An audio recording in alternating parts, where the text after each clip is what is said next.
All right, our third lesson in Unit 7 is on common logarithms and exponential equations.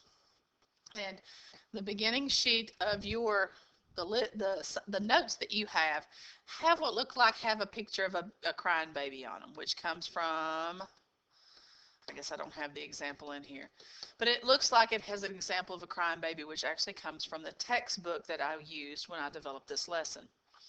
And it says how loud is too loud, and the reference goes back to being able to look at powers of 10. Just to spend a minute looking at powers of 10. 10 to the first is 10. 10 to the second is like 10 times 10, or 100. 10 to the third is like 10 times 10 times 10 three times, or 1,000. One easy way to do powers of 10 is to simply look at the exponent and count how many zeros. I have exponent of 1, 1 0. Exponent of 2, 2 zeros. Exponent of 3, 1, 2, 3 zeros. All right. Now let's look what happens when we go in the other direction for exponents that are smaller than 0, or smaller than 1. Anything to the 0 power from the exponent rules lesson is 1. Okay, anything to 0 power is 1. So it has 0 zeros. Okay, 0 zeros. All right, what about 10 to the negative 1? Now we can't count zeros anymore. We have to understand, what does 10 to the negative 1 mean? We just talked about negative exponents. Anything that's negative can be brought to the denominator or moved across the fraction bar, and it changes its exponent from negative to positive. So that would actually give me 1/10. So if this was equal to 1/10, 1/10 as a decimal is written as 0.1. All right. So negative exponents do not mean we have negative numbers. It simply means we have fraction numbers. It moves the 10 to the bottom. What about 10 to the negative 2? 10 to the negative 2, if we moved it to the denominator, would be 1 over 10 to the second, which would be 1 over 100. All right, 1 over 100. Almost like the 2 is in the bottom. Pretty much a negative exponent moves your number, moves the location from the top to the bottom. 1 over 100 is actually 1/100th, which is 0.01. And if we continued it one more time, that would be 10 to the negative 3. Bring the exponent, or bring the 10 down.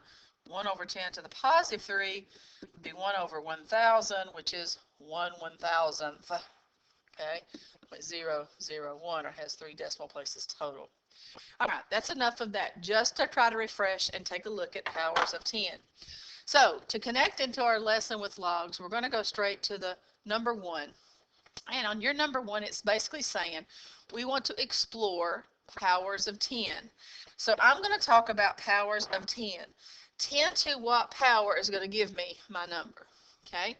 All right, so let's just look at letter A.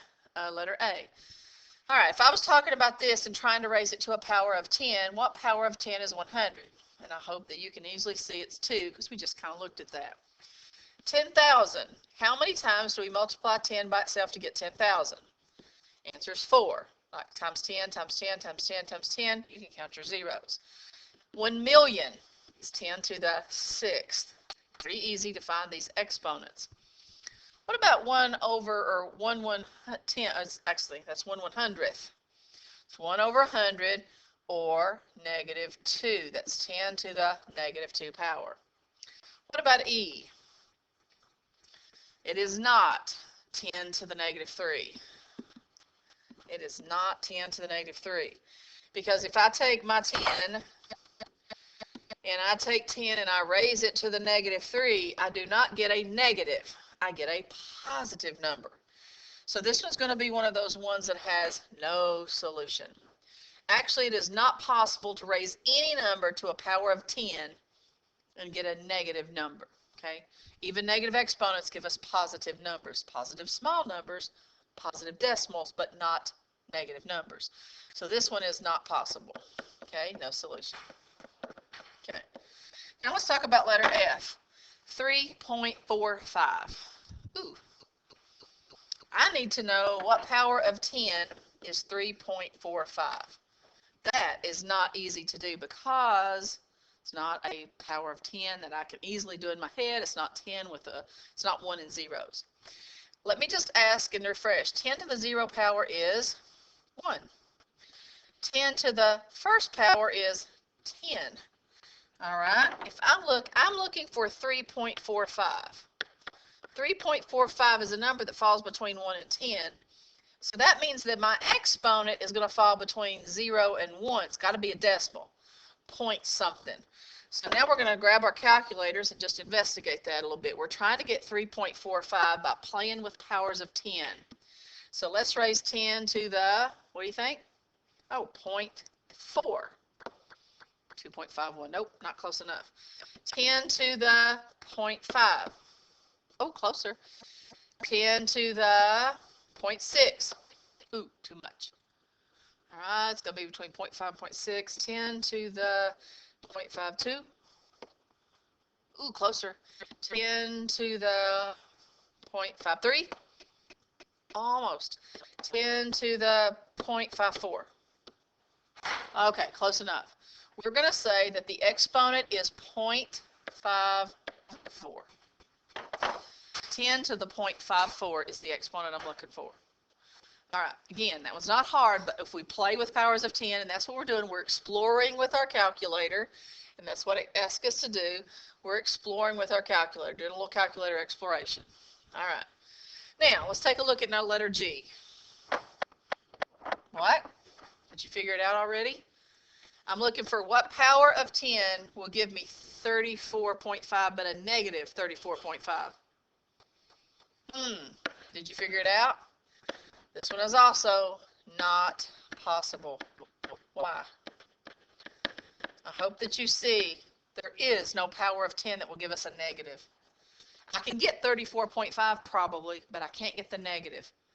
Not unless I start with a negative 10, and it doesn't say negative 10, it says positive 10 to some power. All right, so G is not possible. How about H? Okay, I got to think again. 10 to the first power is 10. 10 to the second power is 100. Okay. 10 to the third power is 1,000.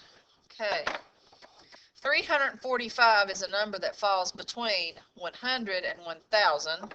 Oops, left a 0 off. So I'm looking for 10 to some exponent that's going to be between 2 and 3. 2 point something, in other words. So I'm going to do this calculator exploration again. We're going to play with it. Okay. All right. How about 10 raised to the 2.5? 316. Okay, not close enough.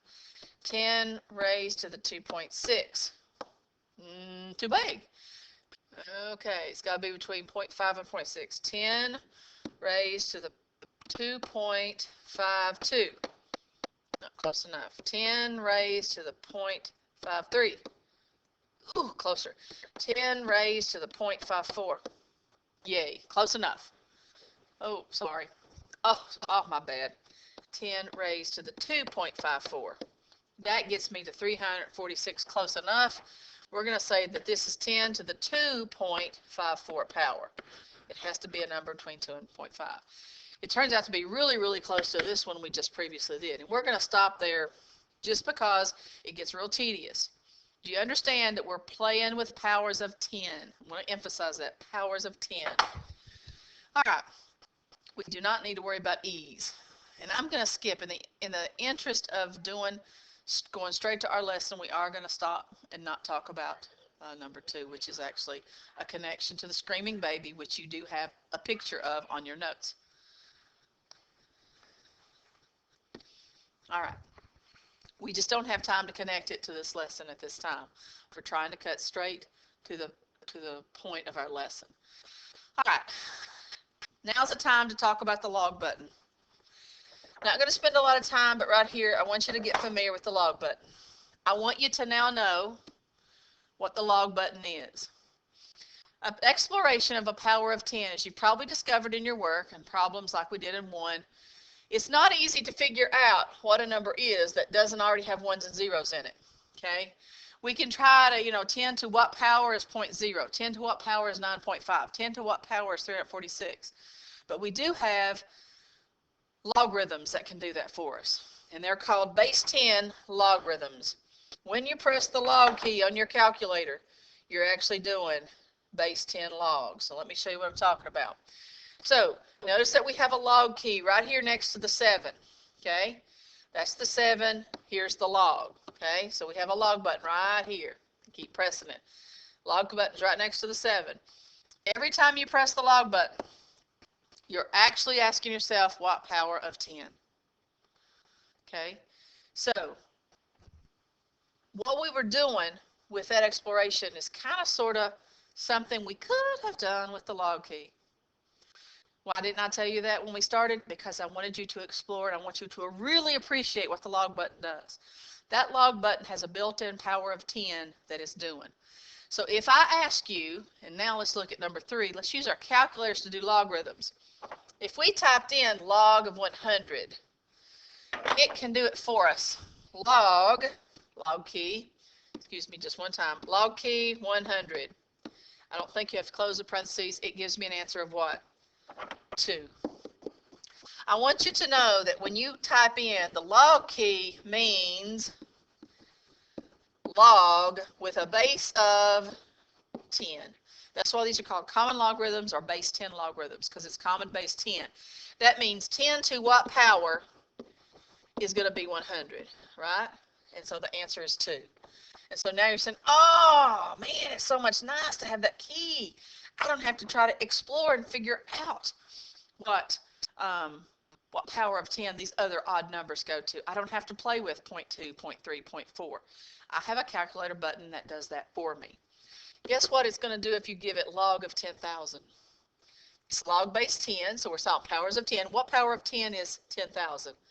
You already know it's the 4th power. It's the same as what we were doing here when we did 10 to the 4th power. All right. What about if I did log of 1 million? That's really base 10. 10 to what power is 1 million? Answer is 6. So if you want to verify, grab your calculator, log 1 million, and it gives me 6. Okay. How about log of 0.01? Should be negative 2. All of these are kind of the same ones we did before. Log 0.01, and it says negative 2. What about E a while ago? What did happen when we did E? Okay. E was not possible. We could not talk about a power of 10 that gave me a negative number. So let's just see if we do get an answer when we use our log button. So let's try log negative 0.001. Oh, error. Again, there's no solution. We're still talking about what power of 10 will give me this number. There is no power of 10 that will give you a negative. All right, what about F? Remember we played with the exponent, and I think we come up with 0.54. So we'll just recall it's 0.54 was the exponent. Now let's try it and see. Clear that out. Log button, 3.45. The log of 3.45 is 0.537. So the answer is 0.537. We had it pretty close. We had 0.54 and we called it a day on that. So we were pretty close. All right, what about G, log of negative? Guess what? You think we can do it? You're right, we can't. 34.5 says again, error.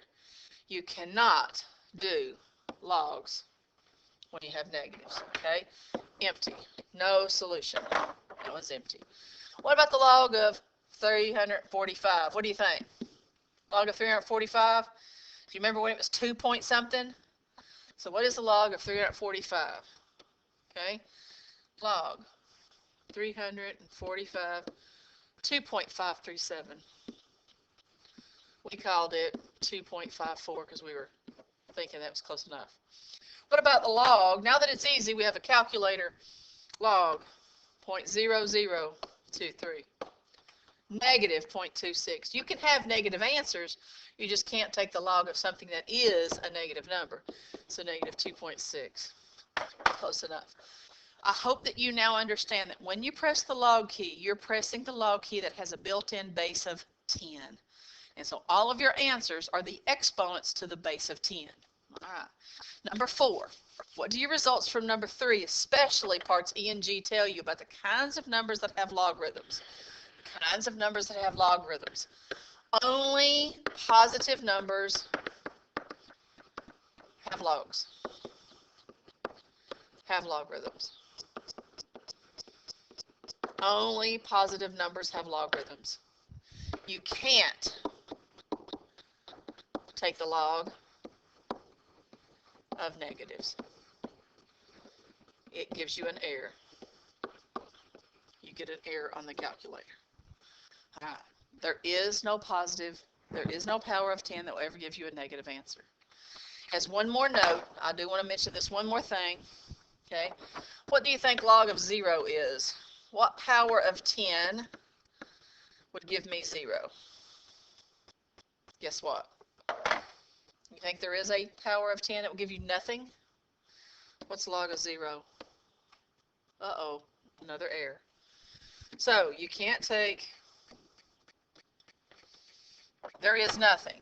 There, you see, even if you try a 0 exponent, 10 to the 0 exponent is 1. There is no power that will give you 0. So you can't take the log of 0 either. All right. So you can't do zeros and you can't do negatives. You can only take the logarithm of positive numbers. All right.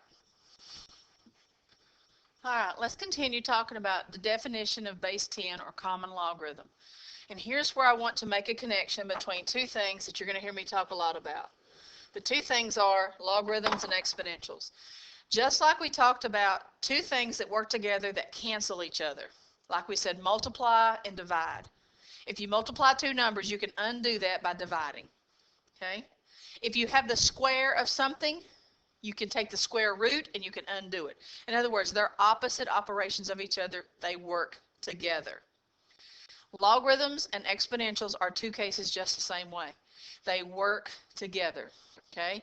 So notice that right here, what I have is I have this part written with the word log in it. That's called a logarithm, and that's a logarithm expression. This part right here has an exponent in it, not the word log, so this is considered an exponential expression. So what we want to learn to do today is we want to learn how these two work together. All right, I want you to know a little bit about how we use it. The bottom number here on the 10, that's considered the base number. So this is base 10, okay? I'm going to raise it to some exponent. That's why it's called an exponential, or a power. All right? And then I'm going to get an answer of a. All right? Now that's what it looks like when we have an exponential. We have a base number raised to an exponent equal to an a for an answer, equal to some answer. All right. The opposite kind of works a little differently when you do the logs. The little number down low is the base number. And to help you remember, I want you to think about where logs are located. Logs are low on the ground because they're laying on the ground. So the number for the base after the word log is a low subscript number. You're actually taking the log of the answer, and then what it equals is the exponent. All right, so it kind of seems like a little complicated. Let's see if we can make it uncomplicated. Here's what I need you to know. So let's make sure that we're focusing our attention right here. What to know? We're going to snail it. I hope that you know what I'm talking about. I want you to imagine a snail's shell. Snail shell kind of curls and comes in. So we're going to snail it. We're going to be curling something around. Snailing it will help me take it from a log to an exponential, or either back from an exponential to a log. But we have to start at the base. So, okay, we're going to start at the base. So let's just put this into practice a little bit. All right, here I have logarithm. And over here, I want to write that same logarithm as an exponential. Okay, so we're going to snail it. I'm going to start at the base. The base number is 10. So the first number I'm going to write down is a 10. And notice the 10 is going to be a big number here. Over here, it's a small, low number. But when I write it as an exponential, it's a big number. So see up here, there's a big number, a little number. Here it was a little number. And over here it is a big number. Okay, just try to emphasize that. 10 to the, now we're going to snail, 10 to the second power. So the 2 is the second thing I write. Then we're going to curl back like the snail shell, and we're going to point to the answer, equal 100, and 100 is a big number. So we're snailing it. Snailing it helps you know when to write the numbers in the what order. I wrote 10 first, 2 second, 100 third. 10 first, 2 second, 100 was written third. Okay, let's go to the next one. Start at the base and snail it. 6 is my base. 6, touching a 3, then going to 216 last. 6 is a big number, 3 is the exponent, equals, 216 is the last number I write, 216 is a big number. Okay. Notice that each one has a small number. Logs have a small number that's low. Exponents have a small number that's high. So this one has a small number that's low. This one has a small number that's high. Other than that, these other numbers are just regular size. Okay, they're like big numbers. Okay, so we can snail it both ways. Now let's snail it and see if we can take what's written as an exponential and see if we can go change it to a logarithm. All right, starting at the base. All right, the first thing I notice is I'm changing it to a logarithm, so I must write the word log. Now, the base is a 5, so the first thing I'm going to write is a 5 down low, and it's a small number. 5, curl it around to the 25, so guess what the next number I write is? 25, and that's a big number. Curl it back around to the 2, equals a big number 2. 25 is a regular number, 2 is a regular size number, 5 is a small, low subscript number. But that is my log from my exponential. All right. How about base is 2, log, write the base of 2, small, curl around, 1/8. It's a big number, but it's a fraction. And then my exponent is -3, equals -3. Last one in the list, 81 is my base, log, small number 81 of 9 equals, and the small number is 1/2. Just notice that it helps you, snailing it just helps you know what to write in the odd order. 81 first, 9 second, 1/2 last. 81 was first, 9 was second, 1/2 was last. 2 was first, 1/8 was second, and -3 last. 2, 1/8, -3. So it just helps you learn how to snail it to rewrite logs to exponentials and exponentials back to logs. Now, you have some class practice. These are what I intended for the class to work with. For the time that we have, we're going to do the first odds, and on the next one we're going to also stick with odds. So we're going to go 1 through 15 with odds as class practice. All right, class practice. Here we go. You can work on your own, come back, check your answers. So I'm going to pause the video, and then you come back and you can check your answers and see if you got what I got. All right, if you want to check my answers and see if you got what I got, now you can pause again and do the next odds. All right, these are the logs that we have that are changed to exponentials. See if yours agree with mine. Please check your classwork. If you want to do the evens for extra practice, that would be good too. All right, now we're ready to start doing a little more with our logs. I think we're getting pretty good. I think you're getting an idea of how to snail it. Now we're going to see if we can try to figure out how to solve for something that we might not have that's unknown. All of these have an X in it, and the X may pop up in different places. You're just going to have to use your calculators to help you figure out what the number might be. So let's just try these 4, and then we have a few more at the bottom, 3, 5, 6, and 7. I'm going to snail the log, because I'm going to solve for X. I know the exponent is 3, and I know the base is 4. So if we snail it, 4 to the 3rd power is equal to X. Now if I solve for X, all I have to do is grab my calculator and say, oh, what's 4 to the 3rd? You probably already know what that is. 4 raised to the 3rd power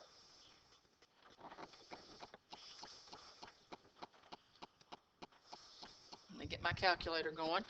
4 raised to the 3rd power is 64. So X is 64. I was just solving for where the X turned out to be. Number 2, we're going to snail it. X to the 2nd power equals 9. Now I'm asking myself, what is the base number that's squared that equals 9? What number times itself twice? Not 2 squared, that's 4, but 3 squared is 9. So the X that I was looking for this time is a 3. All right, let's snail it. 25 to the 1/2 power equals X. 25 to the 1/2 power equals X. Now, I got to see if I can remember what 25 to the 1/2 is. We just did a unit where we worked with fraction exponents, and we know the bottom number is a root. So I'm taking the second root, or the square root, of 25 to the 1st power, which is just 25. So that's understood to be a 2 and a 1. It's really just the square root of 25. What is the square root of 25? 5. So be aware, fraction exponents are nothing but roots. 1/2 is a square root, and 1/3 happens to be a third root. I want you to notice before we even do number 4, number 3 and number 4 are almost identical, except this one has a negative sign. Let's see how my answer turns out differently. All right, number 4, log of 25 of x, 25 to the negative 1/2 power, negative 1/2 power equals x. It almost looks like what we had here, except it is negative. How do you make a negative exponent positive? This time I'm going to move that part to the bottom of a fraction. So I'm going to have 1 over 25 to the 1/2 power equal to x. I hope that you can look over here and say, oh yeah, 25 to the 1/2 power is really square root of 25. Only where is it located? It's in the bottom of a fraction, it's to the top of a fraction. So this answer is 1 over 5, where my last one is just a 5. Okay, it doesn't really look like a 5, it looks like an S. But 1 over 5. Okay, still don't look too messy. X equals 1/5. That's the answer to that one, even though I don't seem like I can write at the bottom of the board. I just want you to understand negative exponents just change the location of where you write your answer. So the 5 just simply got moved to the denominator. Here's our last ones. Let's see if we can put these together, and then I'll let you work on your homework. 5 to the x power equals 125. Looking for powers of x. That's 5. Let's kind of think. 5 to the first power should be 5.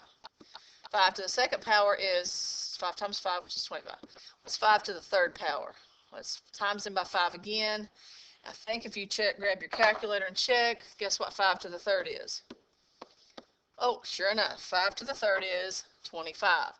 So the exponent I was looking for was a 3. So the x was a 3. Again, remember, you're looking for powers when you have those exponents. 9 to the 1/2 power equals x. Okay, we did one just like this a second ago. 1/2 is really square root of 9, because that's a root over a power over a root. 9 to the first power, taking the second root, 3 is equal to x. Solving it. Good. All right, number 7.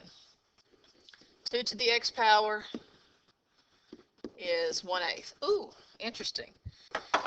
What I want you to concentrate on is a relationship between 2 and 8. There should be an exponent that would give you 8. All right, 2 to the first is 2. 2 to the second is 4. What's 2 to the 3? 8. So if this was 8, I'd have 2 to the third power. Where is 8? It's almost like we moved 8 to the bottom. What kind of exponent allows you to move numbers to the bottom? Negative. We're looking for 2 to the negative 3 power, which would be 1/8. So the exponent we're looking for is negative 3. I want you to know that you can check every answer, and so here we go. We're going to check this answer. I can take 2, raise it to the negative 3 power. It's a decimal, but let's see what it does as a fraction. Hit the math key. I want math changed to a fraction, which is enter, and then press enter again, and there's my 1/8. So yes, I was looking for. So anytime you see a denominator, remember it got moved to the bottom because it had a negative exponent. All right, this took a long lesson, but it's well worth your time to view it. Now you're ready to start the next homework.